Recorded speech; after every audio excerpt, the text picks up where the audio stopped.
All right. There we go. Hey guys, we are back for Do That But Better. I'm Eric, here with Zach. Thank you, who just had his official grand reopening at the new location. Yes. So awesome. Congrats. Yeah, thank you. Yeah, I saw the videos, it was heard a pretty stories. awesome day. Actually, best comment ever. So, one of our members posted me giving the ribbon cutting speech, Mm, and Joe Meyer, Jason's buddy. yeah, yeah. He said, "I'm not crying. Zach's crying."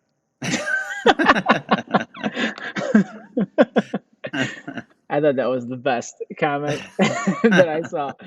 But yeah, it was super awesome. And actually, even in the thing I was saying that like over the last week, like I was like, all right, I'm gonna need to say something. And so I'm like sitting at Starbucks and I couldn't stop crying. I was like, all right, I gotta leave here because this isn't going very well. But man, You yeah, got that it's from Dad. oh yeah. I mean, it's been 10 years. You know what's funny? I don't think that I did that until I had kids. And something about kids, and all of a sudden, like I was watching movies, and I'm like, what am I doing here? And, Same, and exact same. the funny thing, I only noticed that really when I was watching Zootopia, and I was like, why do I want to cry right here? And I don't even think it was like a sad part. It wasn't. It had something to do with the rabbit. Like I think she was like overcoming her goals or something like that. And I was like, what in the world is going on? I know. I won't tell you the stories, but what gets me is, well, daddy daughter stuff. So, like the Mm, movie Coco, I mm. didn't know that was a daddy daughter movie. Nobody tells you that until you get to the end and you're like, "Oh my goodness, come on." Or when like people band together to help someone. Yes, absolutely. That gets me every time. Oh There's a yeah, story. like Mighty Ducks and Yeah, It's a Wonderful Life. That's what I was thinking. Or oh, I guess. You want to know something? I don't like that movie. it's not it's not the greatest, Yeah. but the ending, that type of thing. There's an episode of Little House on the Prairie, which I had never watched until like last year, Yeah. and this one episode, I'm like, I can't even tell the story. I'm not even going to tell you what happens in it because I can't even talk about it. Yep. Something about kids, those jerks. Yeah. But yeah. But yeah, it was man, it was a great day, great weekend, and really just everything building up to it was pretty fantastic. And like now looking back, you know, I think it's one of those things that you you are usually lost in how much work you have to do. And actually, I just watched a documentary. It's called Stutz. Have you seen that? I think it was Stutz. It's with Someone Jonah. It's just Jonah. told It's me about Jonah that. Hill. Yeah, it's Jonah Hill and his therapist, and they're talking about his practice and like all this stuff. And um, he said that there's three things that you can always count on, and I don't remember two of them, but one of them was constantly busy. And like that one really hit me because it was like, um, yeah, actually, I think we even talked about this recently, where we were redoing some things in the house, like changing doorknobs, and Natalie had said Hmm. we're almost there, and it's like no, it's never done, and we get lost in that uh, like that we're looking for this thing to be done, or we're looking to get into this place, but as soon as you get to that place, you're ready for the next thing, and you might take a second to celebrate, but I would say that especially for myself that happens way less than you might think. And Hmm. so that whole like week going up to it, it was forcing me because I had to think about, hey, what was I going to say, And all of a sudden, I started thinking about all those things, like the fact that we were in the garage with homemade equipment. I still have my climbing rope that we braided with stupid rope that you got at Home Depot, you know, Yep. And and the and the the bass. PVC rings, Oh yeah, I the you know what? I melted didn't and realize. bent. Yeah, yeah. You put them in the oven and fill them with sand, and you move the PVC, and yeah, and I still have the the PVC parallettes that you made. okay, yeah, and well, and like actually, all of ours are still homemade. And I had a medicine ball that was filled with sand. It was a basketball that you poked a Yep. hole in it, and my kettlebell was a curl bar that we cut in half, and we got to load it. And the cool thing, I mean, we got really freaking fit. You know, in the early days of the gym, we only had one rower. We had the Amish rower. That's what everyone called it because it was wood. It was still a C2 rower, but it was wood. And and it was jungle rules. At anytime that there was a row workout, you first one, like say that it was squats and rowing. First one done with their squats got the rower. Everyone else had to do sumo deadlift high pulls, and that was miserable. It was Seriously, absolutely that was the miserable. worst conversion. Yes. I saw Anders Varner from Barbell Shrugged. This was a Yeah. couple months ago. Posted he was rowing like a half marathon or something, and that like challenging people to do it. And I commented like, "Let's see, that's 10 pulls per 100 meters." Oh So my I'll be goodness. doing how many sumo deadlift high pulls? Oh my goodness. And he responded. He was like, "Please do not do that." That is hilarious. I sort of want to try that. Oh, I don't don't ever try it. want to row a marathon, but I do want to sumo deadlift high pull a marathon. But Uh, yeah, but anyway, it was great just being able to stop and think of like all the people that have come through, all the things that I've screwed up, like places that we were and places that we are now, and be able to go, holy crap, no matter how far I want to go, it's like look at how freaking far we've come. And hmm it was really really awesome. And to be honest, I feel like this happens right now, right? It's the holiday season, and we're like just steeped in things to do. And I'll tell you what, like having the holidays, it was Thanksgiving and starting Christmas, and we're trying to open a new space and have a party. It's like, are you kidding me? Like, yeah, let's throw another thing, throw another log on the fire, Yeah, and it's like, yeah, but then take a second. And right yeah. now we've been planning all of our holiday stuff, and we go see Santa, and it's like, when are we gonna do that? But it leads to just a lot of stress. Yeah. Well, and even I think, like you said, like the payoff of this weekend was awesome, and leading up to it was a bunch of stress, a lot of stressors. But like you said that you had a plan, that like you had all of these different things to do. Hmm. And I feel like, at least for myself, like that helps, right? Yeah, Because right now, leading up to the holidays, there are plenty of things to stress you out, like sleep and whatever, hitting numbers for work, the end of the yeah, year, getting presents, finances, yep, especially this time of year, are brutal. Seeing family, all of those things start to add up. And I know, like myself, Lisa and I were just talking about this, I think it was last night.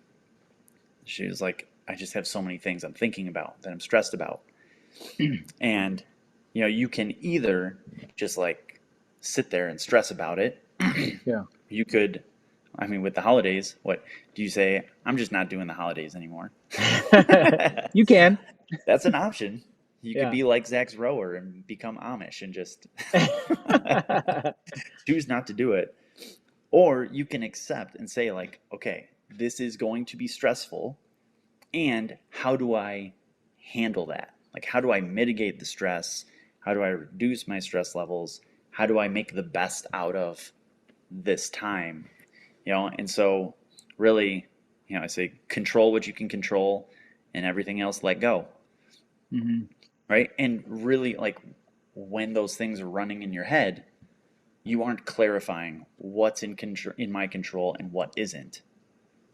Man, I wish I could remember what it was. There was something just this week that I was talking to Lisa about, and I'm like going on and on. And as I'm talking, I'm realizing like this is not something I can even control. And I said it. I was like, but that's out of our control. So I don't know, whatever, and just move Yeah, on with it because there's nothing you can do. right.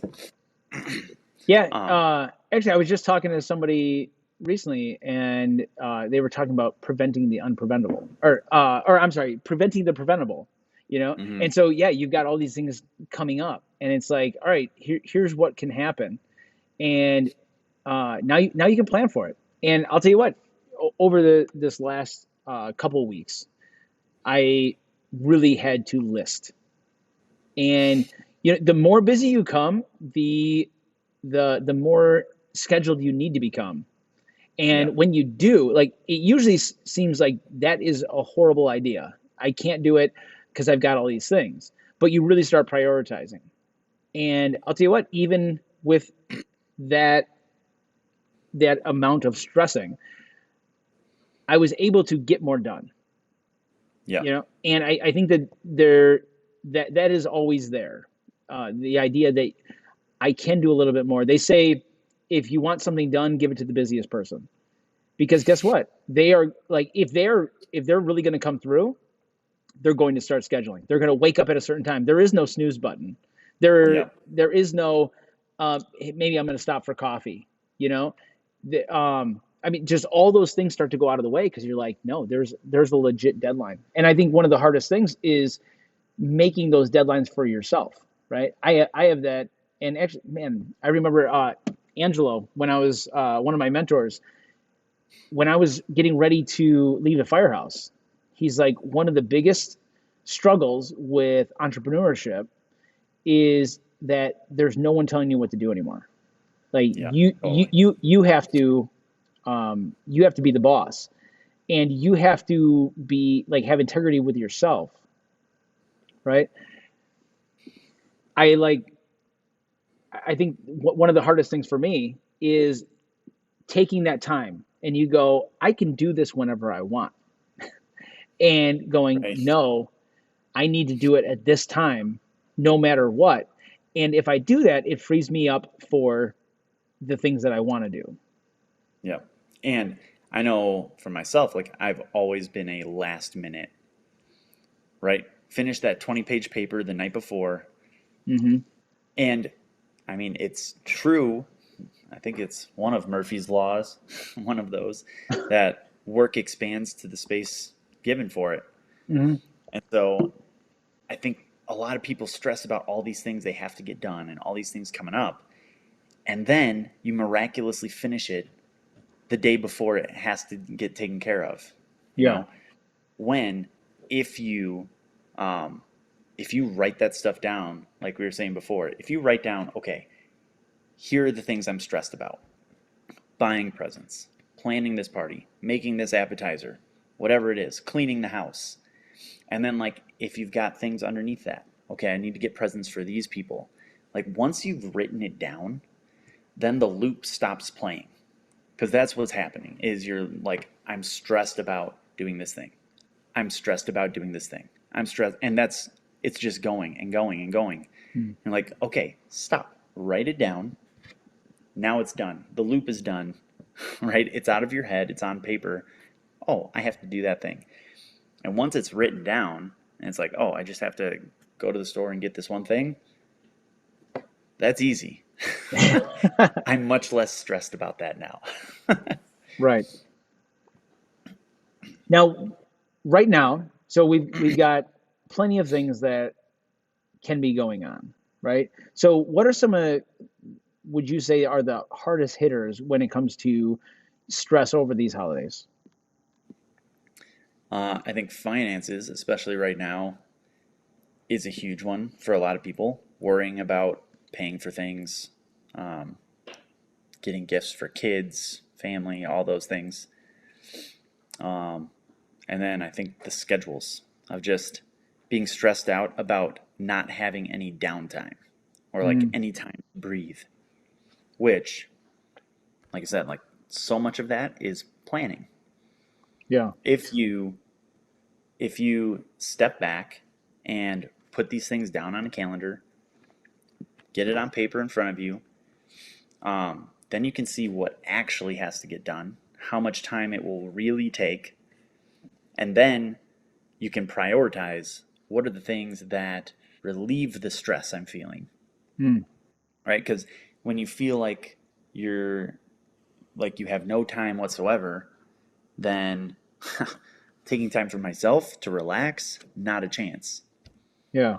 right? But if you can get that stuff on paper and get it, right, like you schedule your time to take care of this task and that task, right? You can schedule time to, do a 10-minute workout or go for a 20-minute walk outside or play with the kids for half an hour, right? The things that re-energize you, that give you the energy, the mind space to keep going, right? And keep checking those boxes.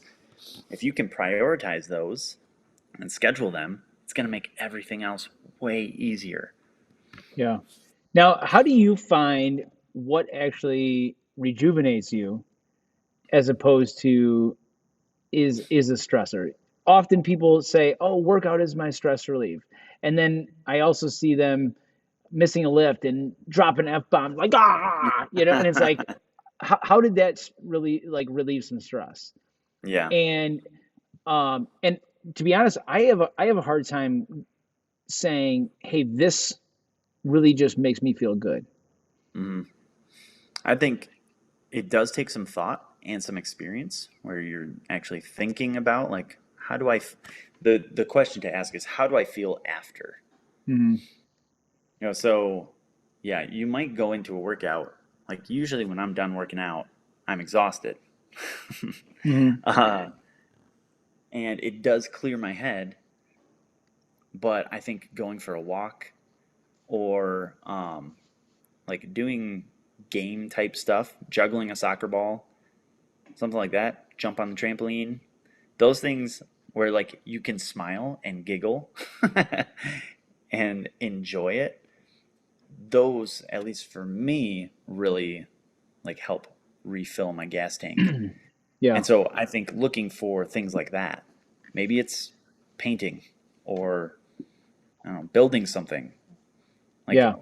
who knows, whatever it is, raking the yard, being outside in the sun. There are all different kinds of things. Reading, like reading fiction. Don't do uh, that. Don't do that. uh, yeah. That's my most hated type of reading. I That's actually that was why I thought that I didn't like reading. And once I got into books that weren't stories, I was like, "Oh, I do enjoy reading." I never look at a novel and think like, oh, I'd really like to read that. Yeah. But there are times when I've forced myself to read just for fun, Hmm. and I don't think I've ever been disappointed that I did. I have. But going back to all those things that fill you up, you know, especially people say that exercise is their therapy, and I definitely think that it can be.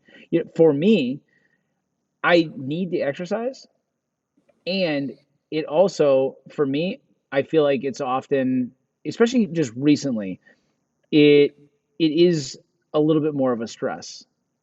I'm usually doing it where I also work, and so Hmm. I see things that I want to do, and I'm like, I could be doing something else right now, and it gets really difficult.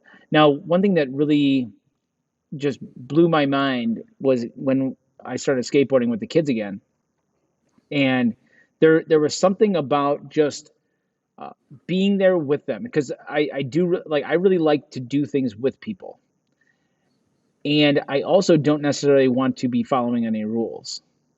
And so the fact that we were all skating, and they might be playing over on the mini ramp, I might be over here trying this rail, whatever, and we often didn't talk even. There wasn't just a bunch of conversation, hey, watch this or whatever. Everyone was doing their thing, like we were focused, but there was parallel play. We were all there Hmm. playing, and like when I would leave, it was just like, oh, that was fantastic. I had such a great time with you, Yeah. which was interesting. The other thing, and you were talking about the walks, I don't necessarily get much out of a walk by myself, although there are times that it feels really good. But Natalie and I take walks on Sunday, and like I feel like it's our version of a mind dump, and there's no direction in the conversation, Hmm. but it's like words just come out, and when we're done, it feels like I really did something well.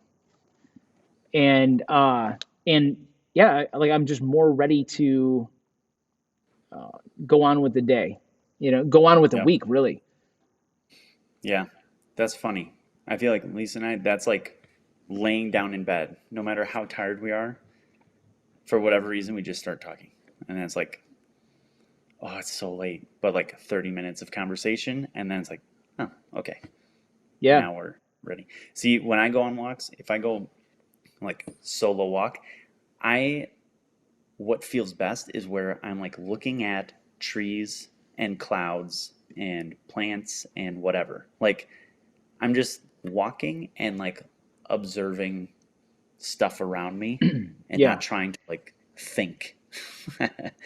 Yeah. That's what really works well for me. Like I feel So, good after that. so I feel like if I'm doing that in town, I have a really hard time, because I'm like, I almost have like a destination. Hmm. It's like, all right, I'm gonna go around this block, and I'm almost there. You know what I mean? Yeah. But when we go for a walk, and we really walk the same path almost all the time, like we'll change it up a little bit, Hmm. but we like to go to our secret path, and and come back around. And there, and it is sort of like that, where you just sort of see stuff. Same thing. So every now and then we'll go for a walk in the woods with the kids and stuff, and that is much more rejuvenating to me, where it's just like, all right, we're just walking, Hmm. and and you don't have as much of a plan. You don't necessarily have a timeline or anything like that. Yeah. But yeah, if it's like, hey, I'm gonna walk around this this thing for 3 laps, like now I'm like, all right, this is work. Right. Yeah. Yeah. Yeah, and I would even say for people listening, like the danger, I think even just in this conversation is thinking, "Oh, well, like this works for Zach or this works for Eric, so I'm going to do that." And Hmm. like obviously different things work for both of us, Yeah. right? Like we have different preferences, and so you're going to have your own preferences as well. And it takes trying some of those things. Like you were saying, skateboarding, something I always suggest to people is listen to your favorite music from high school and do your favorite things from high school, Hmm. Yeah. or college or grade school, whenever it was like, because sometimes people are like, I hated high school. Like, okay, pick your favorite thing from childhood, whatever it was, things that you used to love to do and haven't done for a long time, and all of a Right. sudden you start to remember like, oh yeah, I love this. I love these kinds of things, and I forgot because you get busy with college and work and family. So Yeah. exploring those things again, rediscovering some of those things is a good place to start. Yeah. And try them all out, Yeah. because you really, you just have to find something and try something. It might suck, it might be awesome, and then go to the next thing. You can always do something else. I think another thing, especially around the holidays, but in general, um, watching your breath. And so It's, you're going to see your shoulders, right? Everyone's neck hurts right now, right? Everyone's neck hurts right now. It's December, and I promise you're like, man, somebody rub my shoulders, and man, my neck right up in here, it's a little bit tight. I slept weird. I think I slept weird. It's like, no, it's the freaking holidays. You're really stressed out, and you're living like this, and you're living, breathing in your chest. And yeah, name a time that you've made a good decision while breathing in your chest, right?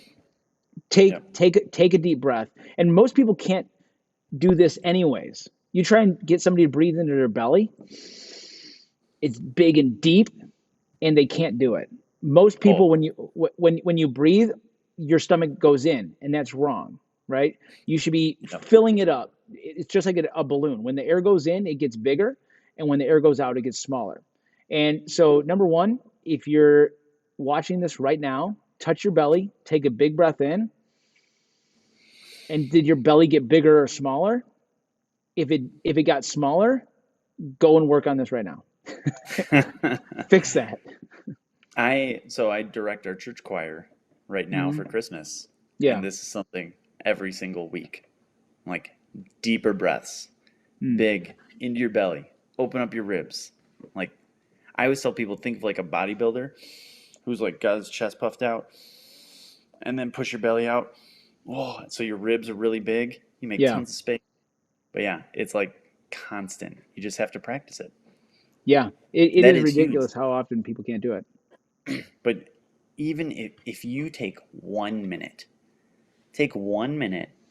and try to go 1 minute with 2 or 3 breaths in that whole minute, like Hmm. super deep in, super deep, really slow out, you're going to feel better, right? Yeah. Because everything's going to relax. Like you said, you're up here. It's it's like you're ready for impact. Like someone's about to punch you. Like that's how you're responding to all of the stressors around you. Is like they're all about to hit you. And so you're like this. Yeah. Don't hit me. And Right? and to be honest, Bruce Lee, like be like water, right? You Yep. flow with it.